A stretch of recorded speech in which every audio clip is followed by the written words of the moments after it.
सीना नदीला आलेल्या महापुरामुळे अनेक गावांमध्ये गंभीर परिस्थिती निर्माण झाली आहे। या पार्श्वभूमीवर एमके फाउंडेशनचे अध्यक्ष महादेव कोगनोरे यांनी पूरग्रस्त नागरिकांना मदतीचा हात दिला आहे। नागरिकांचे जनजीवन विस्कळीत झाले असून अनेक कुटुंबांना सुरक्षित स्थळी स्थलांतरित व्हावे लागले आहे। समाजसेवक महादेव कोगनोरे यांनी स्वतः नदीकाठच्या विविध गावांना भेट देऊन पूरग्रस्तांची विचारपूस केली, तर काही ठिकाणी थेट पोहोचता न आल्याने आपल्या कार्यकर्त्यांच्या माध्यमातून मदत कार्य पोहोचवले।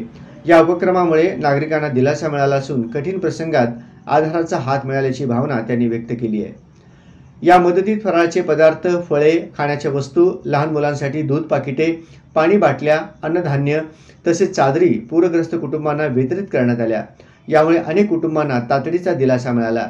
यावेळी पूरग्रस्तांना धीर देताना महादेव कोगनोरे यांनी सांगितले की ही आपत्ती सर्वांची आहे, प्रत्येकाने आपल्या परीने मदतीचा हात पुढे करून पूरग्रस्तांना आधार द्यावा असे आवाहन त्यांनी केले।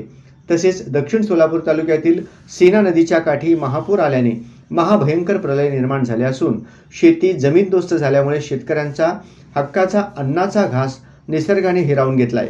अशावेळी शासनाने तत्काळ भरघोस मदत करून शेतकरी व नागरिकांना आधार द्यावा। सध्या नागरिकांच्या अडचणी पाहता शासनाने आणखीन तत्पर होणे गरजेचे आहे अशी आशा व्यक्त केली। मदतीनंतर अनेक गावांमधून नागरिकांनी कृतज्ञता व्यक्त केली असून समाजसेवक महादेव कोगनोरे यांच्या सहकार्यामुळे आमचा आत्मविश्वास वाढला आहे अशी प्रतिक्रिया उमटत आहेत।